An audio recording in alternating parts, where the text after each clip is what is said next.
Good evening and welcome. Tonight we will be going over the history and geography of Akkar in Lebanon. I roughly drew the border here. It's not this precise, but that's the best I can do. Lebanon.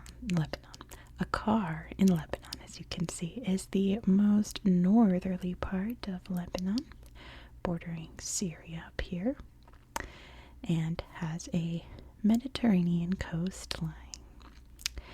This area is very, very mountainous. Like this chunk right here has got some of the mountains in Syria up here, and the Lebanon mountains here, kind of meeting and making some really interesting shapes. I'll show you on Google Earth after we go over history. But that's pretty much all that I can find for you about Lebanon. This is another video in my series where it's a very tiny piece of a tiny country, so geography things are few and far between to point out. Just know that it is full of trees. Of course, the famous cedar trees of Lebanon can be found here. This is actually the most thickly forested area of Lebanon, and you're going to find out why in its history. So let's just dig right into it. The history of this area really closely follows the history of Lebanon.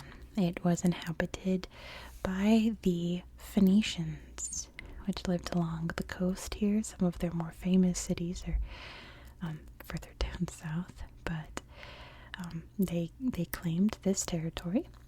The Phoenicians were seafarers. They were very famous sea traders across the Mediterranean. So they became very, very prosperous. And it's also where we get the phonetic alphabet from. Isn't that interesting? Eventually, this area would come under the control of Alexander the Great as he was rampaging through this part of the world, which led to a period of Hellenistic or Greek-style civilization and culture. And that segged into the Roman Empire. Of course, this would be part of the Eastern Roman Empire, which would later be called the Byzantine Empire. And it's very famous for the Byzantine Empire that they made Christianity legal under Emperor Constantine. So this area became Christianized. And the Christian religion in Lebanon is very, very interesting indeed. I mean, so is Islam, but we'll get to that in a second. We're not quite there in history yet. There's some very old practices of Christianity in Lebanon which don't really exist anywhere else in the world. Very old sects like the Maronites are the most dominant one in Lebanon. And they do very, very old-timey Christian things. I don't know how else to define it, other than they have very ancient Christian traditions. Like I was saying in my trivia stream tonight, how this is the corner of the world where Christianity started to kind of morph into other things other than just what it was when it was first created. It's where things started to take shape. And that's very true in Akkar. There's some really, really interesting old churches up in this area. Of course, the Arab movement swept through the area here, bringing Islam with it. Islam is a very dominant religion in Lebanon and in Akkar. I believe it's something like 80% of the population here is Muslim, but I don't remember. I think it's divided up between various sects. I can't remember what the dominant one is. But nonetheless, Islam came into the area, and also you can find some very beautiful old mosques in the area here. And of course, this corner of the world got caught up in the Crusades.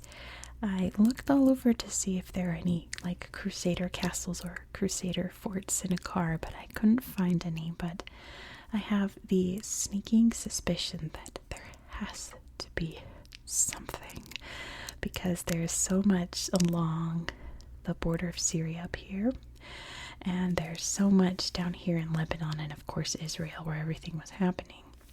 I feel like there's got to be something along the coast here, but I couldn't find anything. I searched as hard as I could. Of course, the Christian Crusaders were not successful. You could say that the Muslims were victorious in a way.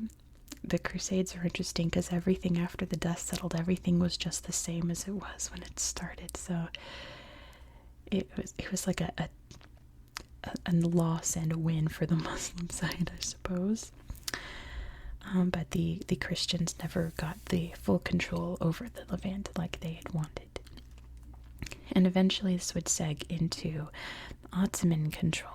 The Ottoman Empire had control over this region for a long, long time, until the end of World War I, when the Ottoman Empire collapsed and the French took control of Lebanon, something called the French Mandate. That was very sticky because the French, being French, tended to favor the Christian population over the Muslim population. The Muslims felt very slighted over that and created a lot of tensions that, once the French left, would eventually lead to the Lebanon Civil War. I don't think there was too much conflict up here because, again, it's just trees. So the conflict was more down here with the border of Israel. But yeah, there was definitely tension up here. Nowadays, this area is considered very impoverished. Every source I read, reading about this place, researching this place, used the word impoverished. And I'm like, why is that? And I think I found it reading, like trying to read between the lines in history. So, this area borders Syria. Over here is the city of Homs, which is a very, very large city and a very, very old city. And the nearest seaport for Homs was in Akkar. So for the rich people in Homs who wanted to get whatever they needed to import, they would use Akkar, kind of like a tunnel to get to the sea. And then, of course, bring things out. They would come through this area. So, throughout the 20th century, people in Homs, since they were both French also, that helped out. The very rich upper class in Homs had a lot of summer homes in this area. It's just convenient. It was the nearest beach, And they would buy up a lot of territory and become landlords for the people here. And you know how landlords are. They would just raise the price because they felt that their pockets were a little bit too empty when they really weren't. And the people here could work and work and work all day, but still never make enough to pay rent. So the area just kind of never really picked up in the way that the rest of Lebanon did in the early 20th century, before World War II. And even once lines were drawn, this became Syria officially, and this became Lebanon officially. There were still a lot of people who were still very, very poor and struggling. And the Civil War did not help any. And the current economic crisis in Lebanon is also not helping any, since now there are many, many people losing their livelihoods and becoming impoverished throughout Lebanon. It's just sad to think that this is one of the more poorer areas. In fact, there was actually a disaster in 2021 because fuel is becoming hard to buy, so people are hoarding fuel and reselling it at extremely high prices to turn a profit. An oil tanker up here in like the northern area of Akkar exploded and killed many people and injured many more. So, that is what happens when greedy people have an opportunity to could become very greedy and take advantage of poor people's things like that.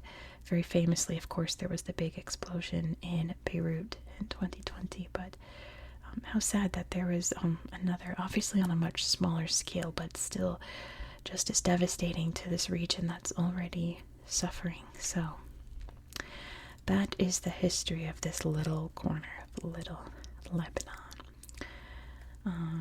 Kind of a sad one, but let's take a look at this landscape because I think you're going to really enjoy it. Let me put this down.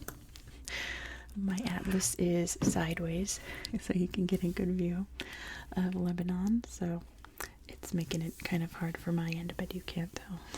So let's zoom out here. Okay, here we go. Let me slide this over.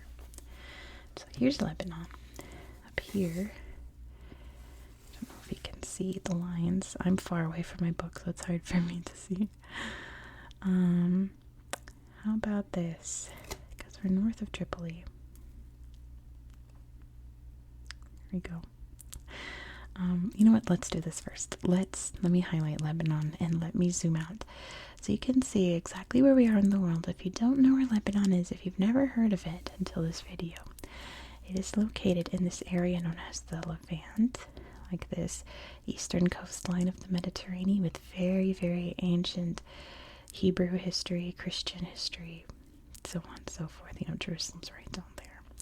There's Cyprus, there's Turkey, of course there's Syria.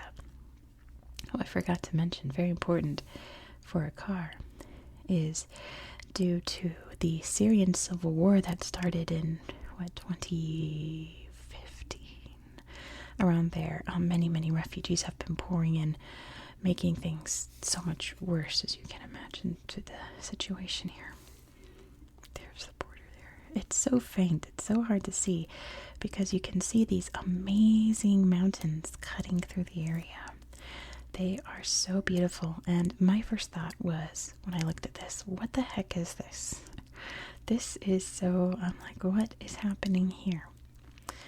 And you can only really tell when you set it to a 3D view. Let's get down there. Look at these slopes. My goodness, look how deep this valley is compared to these. And then look just how thickly forested these slopes are. Isn't that absolutely gorgeous? It's a big green curtain. So beautiful. There must have been an earthquake or some kind of landslide way back in the day, because you can see how it's eroded over time. Something must have happened that made a big, and oh, you can't really see, there we go, and created this amazing formation in this beautiful valley. I've really tried to look through here to find some things to show you guys, and not really coming up with much. Let's head over to the coast. Am I going the right way? There we go. Because then you can see the pretty beaches over here. But you can also see a lot of the farmland over here as well. But like I said, I've tried looking all through these. Oh, we're in Syria, I think. There we go. There's all the farmland. I've tried to look through and find some interesting things to show you guys. Man, let me head back to 2D. It's easier to tell where I am. There we go. We don't want to be in Syria. Not yet, anyway. We will soon. Okay, now we're in the right spot. I floated too far north. The coastline and the beautiful farms in the area here. Now this is looking more like Lebanon. Syria's a bit more deserty up there than Lebanon is. Lebanon actually doesn't have any desert. It's a weird fact that it's like the only, like, quote-unquote Arab country without a desert. But why don't we try to find some scenic spots up in these beautiful forests here? Let's turn on the street view. Let's check out this spot. I haven't looked at these, so they're probably going to be a little pixely when they first load. If this will load. Is it going to load? Oh, we're going in. Looks like we're heading to Kataba. Let's see where we are. Oh my gosh, it's a drone shot. Alright, right? This is perfect. Look at these beautiful forests. And of course, they are protected. Lebanon takes its forests very, very seriously. All of Lebanon used to look like this. A lot of trees were cut down in ancient times. Most of the wood you see in Egyptian sarcophaguses came from Lebanese trees, Lebanese cedar.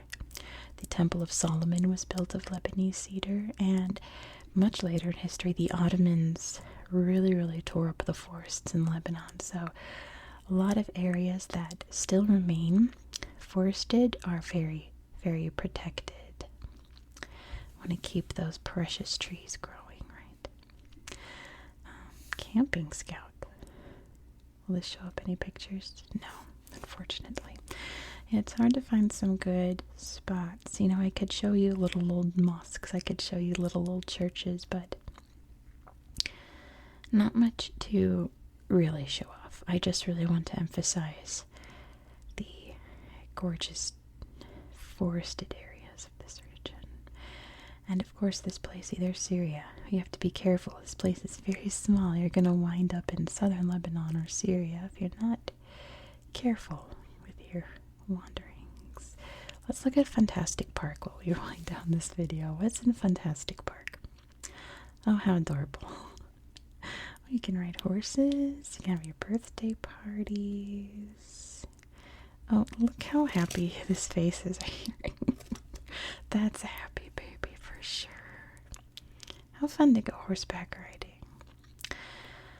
But anyway, thank you so much for watching.